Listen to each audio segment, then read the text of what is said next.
You were destined to become a champion, not a victim, not a survivor, a champion. Become the champion of your own story. Empowering overcomers. Step 1, feel good. What do you need to overcome? Is it depression, anxiety, trauma, abuse, addiction, feeling like you're not good enough? Our life experiences can give us hard things to deal with, but there is hope for healing. We don't have to be a victim or even a survivor. We can become the champion of our own story as we overcome our challenges. The process for healing and overcoming has 3 steps. The first is to feel good. When we're feeling depressed, anxious, stressed, it's hard to be able to want to do anything. We need to feel better. Step 2 is about increasing our self-love.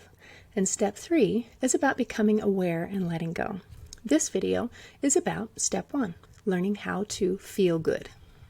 One thing about feeling good is it's helpful to understand about the autonomic nervous system. This is part of our body that helps to control systems that we don't have to think about.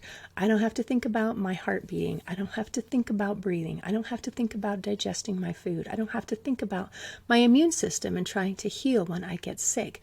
My body does it by itself. This beautiful autonomic nervous system has different branches that have different functions. One is called the parasympathetic. Sometimes it's also called the rest and digest. This is our normal functioning, and this is also how our body heals. We also have another branch called the sympathetic, which we often call fight or flight. This is our turbo boost mode, or our survival mechanism, and it is activated through the stress response when we feel like we are in danger. Our body shifts over into this sympathetic fight or flight. The extra power that it gets for this turbo boost mode comes from redirecting energy from other body systems. For example, it will turn down or turn off our digestive system. It will turn down or turn off our immune system or our growth processes or even our reproduction. These things are intended to be temporary. It does not matter if you digest that sandwich if you're about to get eaten by a bear. You need to be able to escape from danger, and then our body should switch back into the parasympathetic or rest and digest state. And then our body can shift back on those processes to help digest our food and to heal our wounds and all of those kinds of things.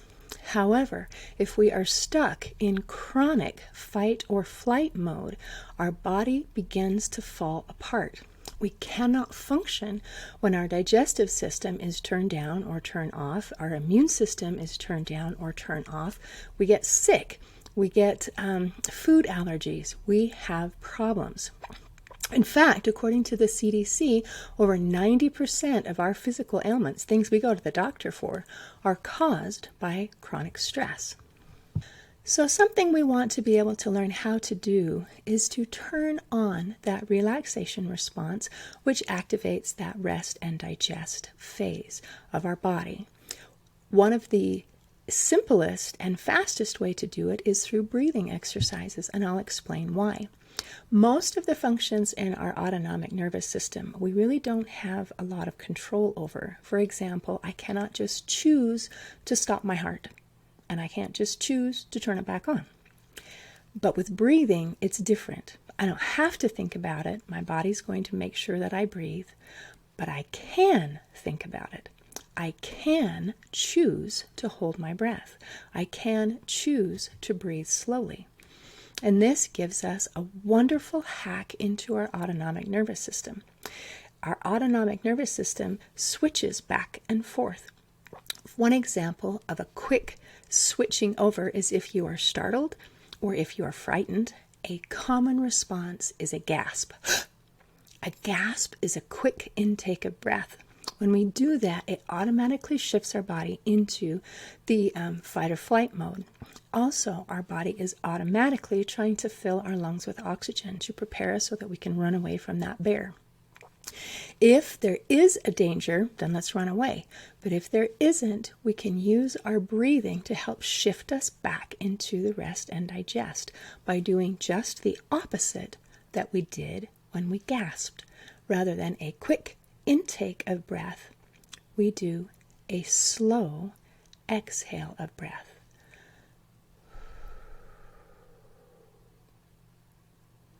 This sends a signal to our body to turn on the relaxation response, which in turn shifts our body back into that rest and digest phase.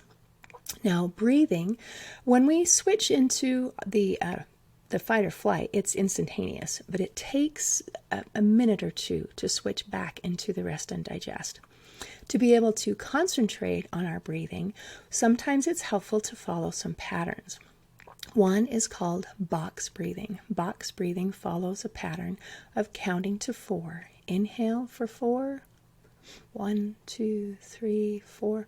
Hold your breath for 4. Exhale for a count of 4. Hold your breath for a count of 4. And repeat it. It makes a pattern like a box, like this. Inhale, 2, 3, 4. Hold, 2, 3, 4. Exhale, 2, 3, 4. Hold, 2, 3, 4. When we concentrate on our breathing and purposefully slow it down, especially making sure that we slow down the exhale, it can help shift our body back into that rest and digest. Another thing about breathing that's helpful to know is when we breathe, we can do it different ways. We can do what's called chest breathing, which is very shallow and it doesn't fully oxygenate the blood, or we can breathe what's called belly breathing or diaphragmatic breathing. One way to tell which one you're doing is to put one hand on your chest and one hand on your belly and breathe. If you notice that the hand over your chest is moving in and out, you are doing the shallow chest breathing. If that hand holds still, but the hand over your belly is moving, that is belly breathing or deep breathing. Using that deep belly breathing helps to activate the relaxation response. The next step we want to recognize is that we have more power over the processes in our body than many people realize. For example, our emotions are chemical. There's a reason why we feel the way that we do. If we're feeling depressed, it has a lot to do with our body chemistry, that it is out of balance. Now, how we feel naturally affects our thoughts, words, and actions. But the good news is our thoughts, words, and actions affect our body chemistry. And that gives us a point of power. And out of thoughts, words, and actions, usually the easiest one to control is our actions. We are not powerless. There is something we can do about it. Let me give you an example of something that we can do that changes the chemistry in our bodies. It is called the 5-minute MMWW morning routine. First, I'll explain what to do, and then I'll explain why it works. It's MMWW, standing for the 4 components, which are music, movement, words, and water. The first step is to choose a song, something that you love, something that makes you want to sing, something that makes you want to dance. This is your timer. Most songs last between 3 and 4 minutes. While the music is playing, we're going to do the next M, which is movement, and that is to move our body. It can be traditional exercises like jumping jacks or sit-ups or push-ups, or you can do shadow boxing or stretches or tai chi or yoga poses, or you can just dance. Another option with the movement is just to move your mouth by singing along. The first W is words. Grab a notebook and a pen and write 5 things that you're thankful for. The final W is water. Drink a bottle of water and you're on your way. The whole thing takes about 5 minutes. Now let me explain why this makes such a difference. First of all, music is one of the most powerful tools that we have to be able to affect our mood. We can use music to help make us feel happier, or feel sad, or feel excited, or feel calm. In fact, research shows that our brain waves actually synchronize somewhat to the beat of the music, and we can use this in different ways. If I'm feeling anxious and stressed, I can listen to calming, soothing music, and it can literally help my brain waves calm down. Or if I'm struggling with depression and I don't have any motivation, I don't want to get up, I don't want to do anything, listening to positive, upbeat music can literally help jumpstart your brain into action. It helps you be able to get up and move and do. The next thing is about movement. Any form of exercise can act as a stress reducer, and those exercises that use large muscle groups like walking or jogging or cycling actually act as a form of moving meditation. It gives many of the same benefits. When we exercise, it helps to reduce and relax muscle tension. It also helps to increase the feel-good chemicals in our body and to decrease the stress chemical cortisol. The next step is about words. When we use gratitude, when our mind is in a state of gratitude, it literally improves the neuroplasticity of the brain, which is our brain's ability to adapt to change, to be able to make new connections. The ability to adapt to change is the very definition of resilience. It helps us to be able to bounce back. Another thing that gratitude does is it helps to stimulate the prefrontal cortex area of the brain, which is where our conscious thought and decision making takes place. So being in a state of gratitude might actually help us to be able to make better decisions. Gratitude helps us feel better. It even helps with depression.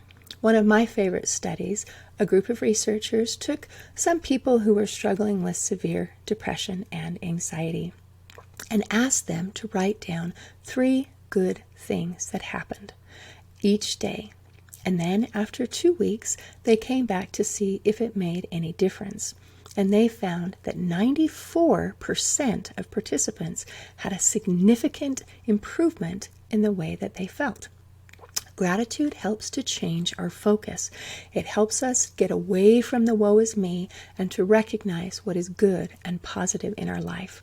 Focusing on the positive can change everything. The final W is about water. Every system in our body requires water to be able to function properly.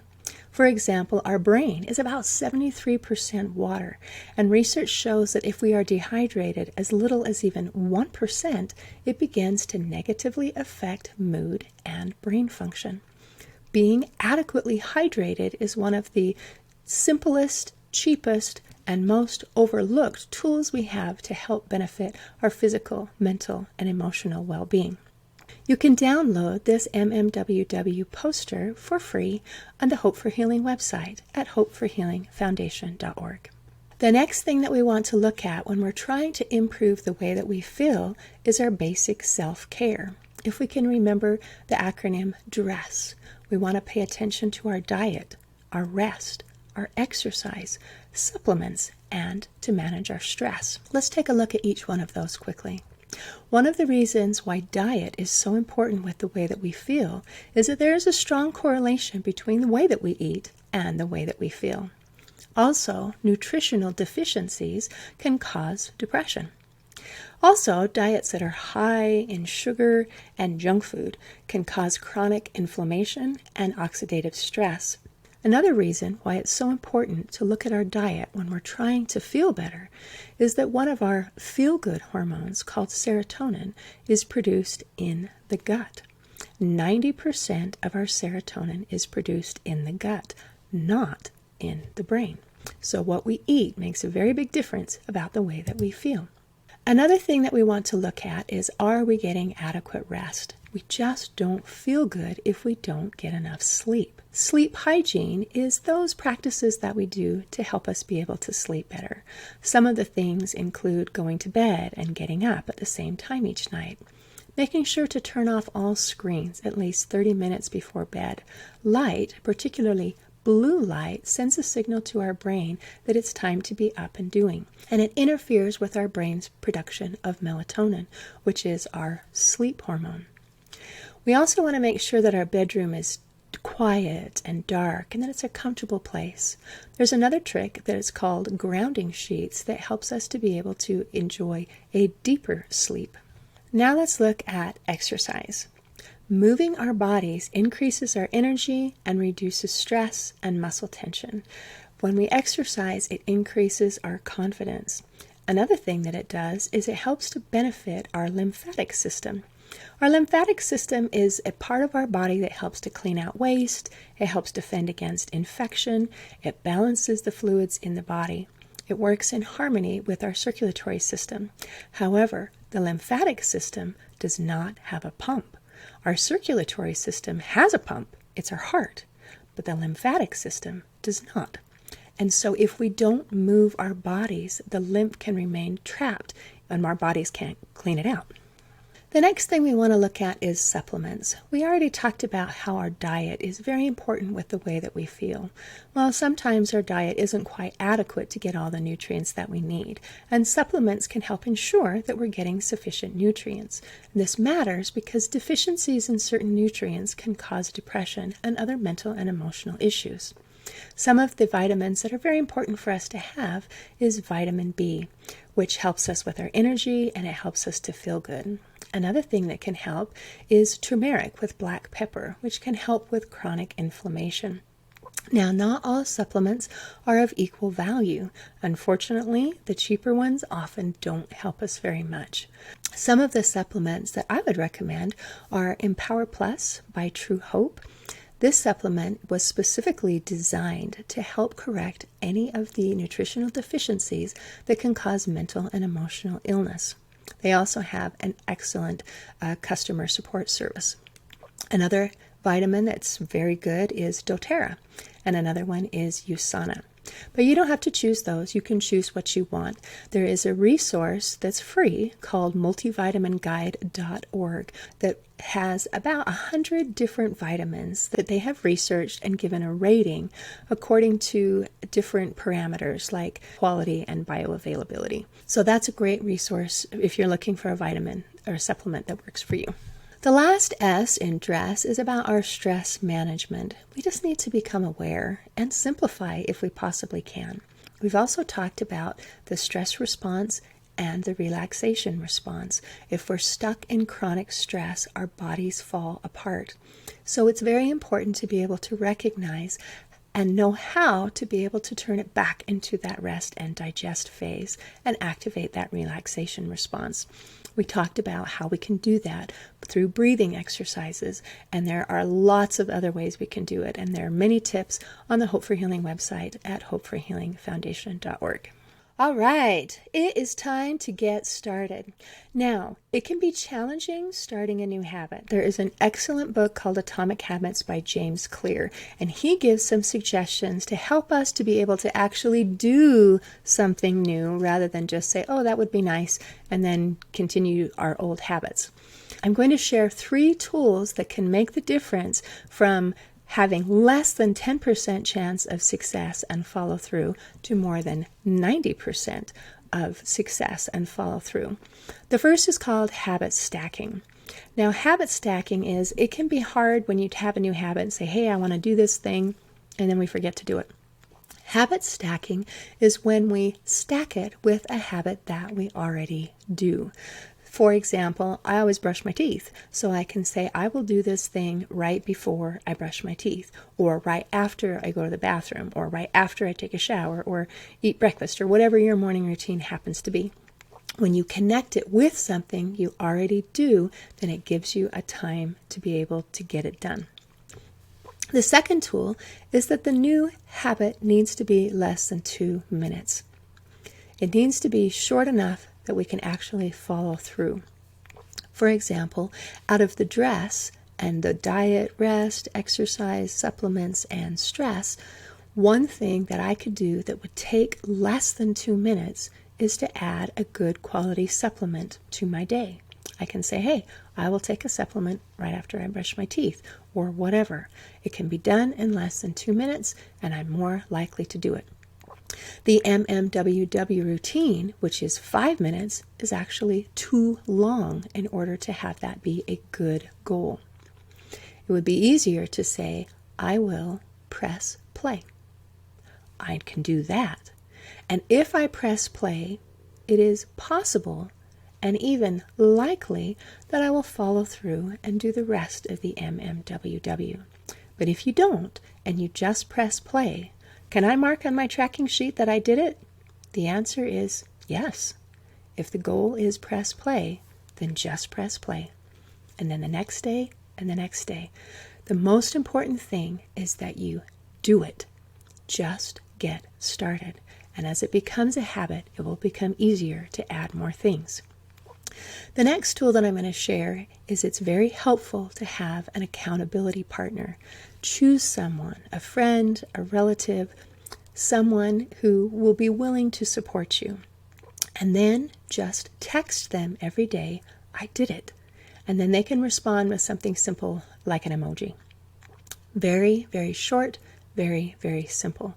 By doing these 3 things, habit stacking, making it less than 2 minutes, and adding an accountability partner, we can increase our chances of success and follow through from less than 10% to more than 90%. You can do this.